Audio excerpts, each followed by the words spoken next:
So we might have just gotten the worst top 50 player ranking that I've ever seen. Over on CBSSports.com, Dane Perry, which if that name sounds familiar, it should, because about 6 years ago I made a video about how he had the worst top 100 player ranking ever, and somehow this top 50 player ranking's even worse. It's just, it's baffling sometimes when I see this, and it's probably bait, but I'm falling for it. I'm reacting to it. Let's get going into this. But first, I want to give a quick shout out to today's sponsor, Factor. Guys, I gotta put you onto something that's not only saving me money and time, but it also still tastes really good. That's Factor meals. I spend too much time every single day trying to figure out what I want to eat. So for a lot of meals, I end up ordering out or just eating a ton of snacks, which really isn't healthy. Thanks to Factor, that problem literally doesn't exist anymore. Factor sends you chef-made meals directly to your door, and they only take 2 minutes in the microwave to make. So there's no cooking, there's no prep work, there's no cleanup. And seriously, this isn't just about convenience. Look at these meals. They taste and look really good. Factor also gives you tons of options to choose from every single week. You have high protein meals, low carb, and Factor is constantly changing the options you can choose from. Look at me. I'm eating honey mustard chicken with green beans and potatoes. This is so good. So if you want to stop stressing about meals, click the link in my description right now. Or you scan the QR code on your screen right now to get 50% off your first box, plus free breakfast for a year. But it's only for a limited time, so make sure you either click the link in the description or scan the QR code on the screen right now. Big shout out to Factor for sponsoring today's video. Now, let's get back to it. So, the context here is the top 50 players of 2026. So, we are strictly looking at 2026 player production, which I think is fair. I don't think that's how we should ever rank players, but that's how we're going to do it. So, let's go take a look at who are the top 50 players of 2026, and we'll go over some of the misses and some of the crazy rankings. And you see it early. We have Corbin Carroll at number 50, Juan Soto at number 49, and honestly, Matt Olson at number 48. All three of these are absolutely crazy, but the craziest one to me is going to be Juan Soto. Juan Soto at number 49 is absolutely bonkers. As of yesterday, he had the highest OPS in the National League, and yes, while he's missed some time, 21 homers, a 967 OPS at the time of recording this, or at the time of this article being written, and it's talking about playing the field like a DH, he has been slightly worse than league average defensively this year, according to OAA. I don't know how on planet Earth you can call yourself a sports writer, a baseball writer, and honestly, rank any of these three in these spots on the fringe top 50, and especially Juan Soto, who again had the highest OPS in the National League at one point in the last week at number 49. You can make an argument that Juan Soto is a top 10 player in baseball this season, even with the games being missed, and I don't think that's insane. He's closer to being the best player in baseball than he is to being the 49th ranked. That's absolutely insane. And then Corbin Carroll and Matt Olson, it doesn't make any sense whatsoever. He references WAR here, a 3.1 WAR. Talks about how it's been another high-quality season. I just don't understand how he gets at number 50, because even looking at Fangraphs WAR, Corbin Carroll has 3.1. That puts him as the 16th best hitter in terms of WAR in Major League Baseball, a value calculation. By the way, context, Juan Soto, 24th. So even if you wanted to rank him down a bit because of him missing games in his defense, okay, he's around the 20s. Matt Olson at number 27. Like, none of this makes sense. And we'll just keep an eye out on the rest of the ratings here because we're off to an absolutely insane start. And then we scroll down to number 47, Max Muncy, who's actually playing decent defense at third base this year, but the offensive numbers are not similar to that of Juan Soto or the guys above. I honestly don't have a problem with him. It's crazy how we're thinking about the game of baseball where we ever think that Max Muncy is being more valuable to his team right now than Matt Olson, Juan Soto, or Corbin Carroll, especially when the value numbers put them all at worst in the same category, but it's still not really close. Ceddanne Rafaela, 46. I think that's fair. He's been playing well offensively, one of the best center fielders in the game. 45, Mike Trout. I mean, he's got worse numbers than Juan Soto. He's also missed just as much time and also doesn't play particularly good defense anymore, especially in center field. Doesn't make sense to me. Here's legitimately one of the worst ones, Byron Buxton of the Minnesota Twins. Byron Buxton's having one of the best offensive seasons in the American League. When you look at OAA, he has 3 OAA on the season, so he's been fantastic in center field. So you've got one of the best hitters in baseball. You've got one of the best center fielders defensively, or at the absolute worst, a plus defensive center fielder, and you've ranked him 45th? What are we talking about? What are we looking at? What are we talking about? He's saying when he's healthy, he puts up MVP grade numbers. That's the case in 2026. The guy has openly admitted that this is one of the MVP players in the American League, and you rank him at 44. What the f***?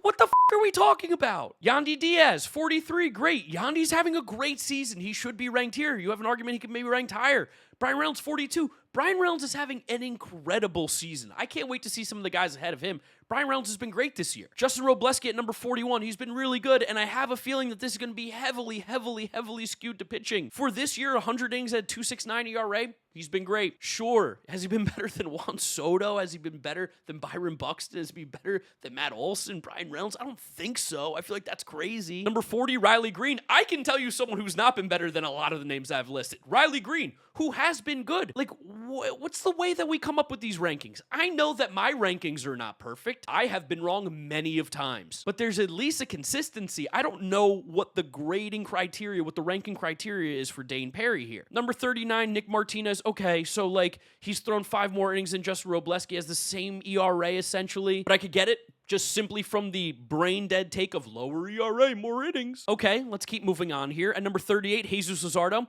Okay, now you lost me. Now I don't understand it. Because if we're going to value strikeouts, right? If we value like true pitcher talent, yes, Jesus Luzardo is better than Nick Martinez and Justin Robleski. If we value ERA, he's about to run worse. If we value whip, he is worse than both of them. So it's simply just innings pitched and strikeouts. Now we care about that? Again, doesn't really make sense to me. The consistency is not there. I don't disagree with that, by the way. I think Jesus Luzardo is better than them. But like where? Where does this come in? Imagine a world where we're saying Nick Martinez has been better this year than Juan Soto. Juan Soto is the highest OPS in the National League. Like, what are we saying? Mr. Kurtz at number 37? Are we serious? Kurtz is a 400 on base percentage. Okay, scrolling down, number 36, Foster Griffin. And now I'm even more confused. Foster Griffin's been great this year. There's no doubt about it. But for him to be a more valuable player this year than Kurtz, than Juan Soto, than Matt Olson, than Brian Reynolds, than Corbin Carroll. I like Foster Griffin. I think you have an argument that he's been a top 50 player in the league this year. I can't wait to see the names that are left off of this because Juan Soto almost didn't make the list. Number 35, Cody Bellinger? Cody Bellinger, are we on drugs? Are we on drugs? What are we talking about? Cody Bellinger, of course, one of the best defensive left fielders in baseball. He has a 760 OPS. His OAA is similar to that of Byron Buxton. Byron Buxton playing a more valuable position, way better offensive numbers, in a much more valuable position. Cody Bellinger being ahead of these guys is insane. We've lost the plot.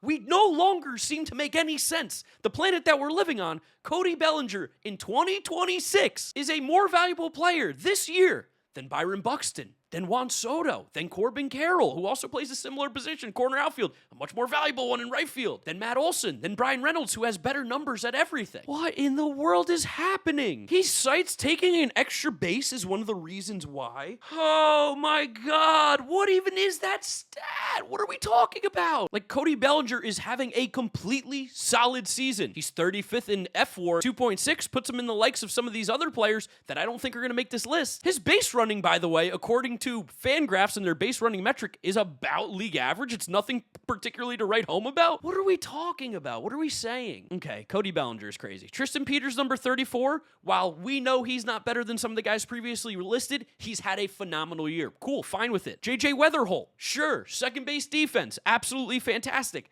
At the plate, he's been hitting above average. I don't have a problem with it. Of course, the guys behind him I think are better, but I can at least statistically understand this. Cody Bellinger is the most insane one by far right now. He's barely a top 40 player in terms of WAR this year, only including hitters. Randy Rosarena ahead of guys like Randy's been good, but absolutely not. No, not this good, not this high, not ahead of Juan Soto, not ahead of Corbin Carroll, not ahead of Brian Reynolds. We care about batting average and left field defense, I guess. That's the big thing all of a sudden. I do just want it to be known that Juan Soto's horrible defense, because he's essentially a DH, has been -1 OAA this year. Just so we know. Max Meyer, 31. Max Meyer's been great. I think this is awesome. I love to see him in there. Number 30, Luis Ariz. Cool. I don't even care. He's had a really good season. His defense has been phenomenal, and he's hitting 330. Shout out Luis Ariz. He is playing like, I think, might be underrating him. He's playing like a top 25 player in baseball this year, in my opinion. Number 29, Wilson Contreras. Wilson Contreras has been disgusting. He's been so good. One of the best offseason acquisitions that any team has made. 159 OPS plus, hitting home runs, playing good defense at first base. Wilson Contreras rocks. Love to see him getting borderline top 25. Yoshinobu Yamamoto, doing really, really well. Whip under 1, ERA at 2.85. Again, not quite sure what the criteria is because there are pitchers they have behind him that technically have some better numbers, but I'm cool with it. Yoshinobu Yamamoto's been awesome. Number 27, Chris Sale. Sure, I'm fine with it. No complaints there. Number 26, Parker Messick. Okay, I mean, I think we can objectively say that Parker Messick has not had a better season than Chris Sale or Yoshinobu Yamamoto. Parker Messick's had a really, really good year. He's been awesome for the Guardians. He's been one of the better pitchers in the American League. It's not better than some of the guys that have been previously listed. Parker Messick's not a borderline top 25 guy right now in the league. Number 25, Jordan Walker. Cool. I'm about it. Jordan Walker's having a phenomenal season. He slows down every once in a while. He's had some dips, but he comes back every single time. Hits for power, runs the bases well. I love watching Jordan Walker play. He rocks. Miguel Vargas has been great. Again, just for consistency's sake, he's been a -1 OAA third baseman. So according to this guy's made-up criteria that he does for these rankings already, Miguel Vargas is a below-average fielder. He's bad. He's actually a DH. He's done it with other positions. It doesn't make any sense. Miguel Vargas, you're great. Not better than Byron Buxton. There's just no way. And we know he's not just going simply off of WAR because there's a lot of big misses here. Miguel Vargas has been awesome. Don't want to take anything away from him. It's more about the rankings. That's my critique. Number 23, Kyle Schwarber. Okay, so let me say this first and foremost. Yeah, Kyle Schwarber's a top 25 player in baseball. The power that he has is unbelievable. But it's always so funny to me when you have players punished for playing the field as opposed to guys who are so bad that they can't play the field that they are a one-dimensional player. That being said, Kyle Schwarber rocks. Kyle Schwarber's great. I'm not trying to take anything away from him. Again, it's just the consistency of rankings. Hear it all the time with guys who can't play defense. Oh, he's a DH. I think this is crazy, especially because if we look at OPS, Juan Soto, who has been a -1 OAA guy in left field, has a 30-point higher OPS than Kyle Schwarber right now. Kyle Schwarber, who literally only hits, has 32 home runs. Juan Soto's OPS is still 30 points higher. Andy Pa has a number 22, really, really good year. I think this is a little aggressive. I think he comps very similarly to Byron Buxton's value this year, and I think Buxton might even be slightly better, especially because the offense is better. Andy Pajes is like 120 WRC plus, which is still really good with great defense and a cannon of an arm. I think they're comparable. I think they have to be close to each other. The gap of 20 plus is nuts. Ben Rice at 21 feels even low for a guy like Ben Rice, who is legitimately one of the best hitters in baseball this year. Has the second highest OPS in the league, only behind Yordan Alvarez. Like, okay. So Wilson Contreras should be higher too. What's going on? Number 20, CJ Abrams of the Washington Nationals. For context, again, the offense is the only thing that matters for C.J. Abrams. By the way, he's really good. I love C.J. Abrams. He's having a phenomenal season. This is not to take away from him. He's a -12 OAA. He is legitimately the worst defensive shortstop in the entire game at arguably the most important position on defense. How in the world do we just completely glaze over the glove with him? But Juan Soto, who has a -1, some of the other guys, not important. I mean, like, he got me. He has baited me, and I have fallen for it. I'm showing and talking about it in his article more than it would normally. There's no consistency. These are bad ratings. Bryce Terang, number 19. Love Bryce Terang. He's having a great season. Sure, top 20 in terms of value this year with the glove and the base running and the hitting. Junior Caminero, 18. Are we going to talk about his defense? His defense remains a mixed bag. His defense is horrible. And I don't mind because Junior Caminero's offensive numbers are so ridiculously good. Like, he's got like a top 5 OPS. And I'm sure Yordan's going to be towards the top, and I totally agree because he should be. But again, it's a DH, whatever. Joe Ryan, number 17. I mean, this was probably like he was a borderline top 25 guy before he absolutely got lit up by the Guardians yesterday. So I get it. I don't really have a huge problem, although Yoshinobu Yamamoto has similar numbers. Chris Sale has better numbers. There's pitchers with better numbers. I don't know why he gets the bump so much higher than some of the other guys. He sorts FIP. I promise you that this is not a FIP article by any means. And if you want to know how I know that, go to Fangraphs, sort by FIP, look up Nick Martinez's name. He's not in the top 30. He's number 34. His FIP is a full run higher than his ERA. So again, like, what are we doing? You should be using FIP. You can use ERA. There's a bunch of things that you should use. No consistency, though, whatsoever. And I don't feel bad because I'm 99% sure this guy talked mad trash on me in the past when I reacted to his horrible rankings, so I got no problem bringing up that beef again. Number 16, Xavier Edwards. He's been phenomenal this year. Hate to bring it up because he's having a good year, but he's 32nd in F4 in Major League Baseball, lower than a lot of guys that have already been previously mentioned, so I'm just assuming he likes batting average, but he likes it here, where Luis Ariz is the 9th most valuable player in baseball this year, according to F4, and you had him ranked lower when Luis Ariz is basically doing the same stuff, if not better. How are we doing this? How are we coming to these? Number 15, Eduardo Rodriguez. We know that that's crazy. We know that's insane. Imagine living in a world where you see Eduardo Rodriguez's numbers and Chris Sale's this year, and you say, I'd rather have Eduardo Rodriguez. I know he has a 2.2 ERA, but We know. We've watched baseball. We understand what's going on. And if we want to bring up the FIP conversation again, 4.09, like almost a run and a half higher than what he's actually pitching ERA-wise. I hate to be this guy because he's having a good year, but you can see my frustration with this. You can see why this is so bad. Zach Wheeler, number 14. Hey, great. Love that. Zach Wheeler is a top 15 player in the league. He's so good. Number 13, Dylan Dingler. I mean, sure, why not? Again, process-wise, he's the 4th most valuable player in terms of F4. He's been playing elite defense behind the plate and hitting at a really good level. Sure. Number 12, Chase Burns. Love it. Chase Burns rocks. Totally. Number 11, Kevin McGonigal. Yes. Similar to JJ Weatherholt. I don't think that there should be this big of a difference. Like, I don't think Kevin McGonigal's the 11th best player and JJ Weatherholt is like 38th. I think they're very, very close. I think Bobby Witt Jr. is being criminally underrated. He's having a ridiculously good season in terms of F4. He has the 3rd highest in Major League Baseball at 4.7. He's going to finish the year with like 25 home runs, 50 to 60 stolen bases, and play the best defense at shortstop. Okay, yeah, I mean, he should probably, at worst, be in the top 3. That's not even a question. Christopher Sanchez at number 9. I'm cool with it. He's had a phenomenal year. I agree. He's one of the top 10 best players in baseball. Number 8, Dylan Cease. Yeah, I mean, there's nothing that particularly says that Dylan Cease is better than like Christopher Sanchez or Zach Wheeler necessarily, except for like innings pitched and like slightly the ERA, but we know that that's not really the case. Dylan Cease has been awesome though, so I don't particularly care. I'm being nitpicky. I'm just being angry and cranky right now. 7, James Wood.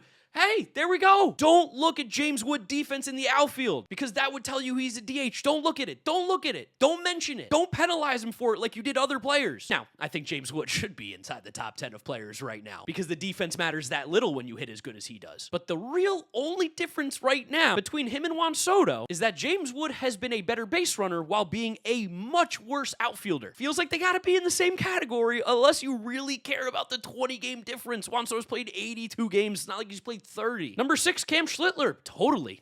I think he has an argument to be in the top 5. Jacob Mizorowski. I think Mizorowski has an argument to be the number 1 player in baseball this season in terms of sheer value. Of course, it's going to be Shohei Ohtani because he's pitching and hitting, but out of guys that play one position, he's up there. Number 4, Otto Lopez. Love to see Otto Lopez doing what he does. I think we all know that Bobby Witt Jr. is definitely better and having a better season this year, but Otto Lopez is having an incredible season. In terms of players this year, top 10, no doubt. Number 3, Yordan Alvarez. Okay, cool. Yordan definitely deserves to be in the top 3. I guess with Bobby Witt Jr., because again, the top 3 should be in some sort of order. PCA, Ohtani, Yordan Alvarez. I guess I'd probably put Bobby Witt 4 or 5 at the worst, but Yordan has been absolutely mashing. Number 2, Pete Crow Armstrong. Definitely now with the Ohtani injury stuff, PCA is like a favorite to win the MVP in the National League, which is kind of crazy. He is disgustingly good. He's going to go 40-40, and he's going to maybe put up a 10-WAR season, which is crazy. Shout out the Mets. And then number 1, of course, is Shohei Ohtani. So yeah, we stumbled into like the right top 3. The rest of it is absolute chaos. Didn't realize until I started talking to my thumbnail guy, he didn't rank Bryce Harper as a top 50 player. There's no Bryce Harper on this list. So now I have to see some of the other names I got left off, because I was going to put Harper in the thumbnail, and then I go, oh yeah, wait,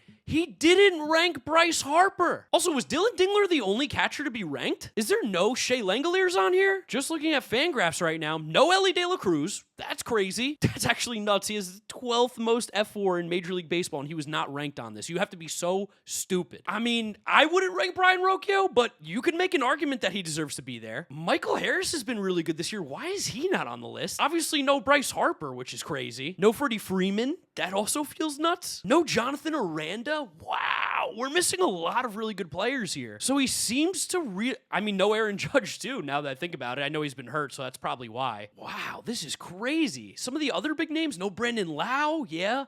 No Colson Montgomery. Shea Langoliers, I think, should be on there, especially at the catcher position. Yeah, on the pitching side, he also didn't rank Paul Skeens. I know Paul Skeens hasn't been Paul Skeens, but he didn't rank Paul Skeens as a top 50 player right now in baseball. Also, by the ERA logic, where's Sonny Gray? There's like nothing that would tell you that Sonny Gray's not similar to some of these other guys. It is interesting to rank Jesus Luzardo over Paul Skeens when they have similar numbers, like almost identical, actually, if you look at them. 115.1 innings, 3.43 ERA. The FIPS are separated by 0.09. I mean, the guy just doesn't know ball, and there might be even more that are missing, but I thought I had to chime in here at the end because I realized I didn't even take a look at the ones that he missed, and he missed some unreal obvious ones. This article was crazy. It gave me good content, and I wanted to react to it for you guys because when I saw it on Twitter the other day, I just knew I had to say something. Juan Soto at 49. We've lost the plot. these rankings have shown me sometimes we've lost the plot. I'd love to know what you guys think down in the comment section below. Drop a like on the video if you enjoy it, as well as subscribe to the channel, because most of you watching aren't subscribed, so click that sub button so you don't miss out. Thank you guys for watching, and I'll catch you on the next one. Peace out.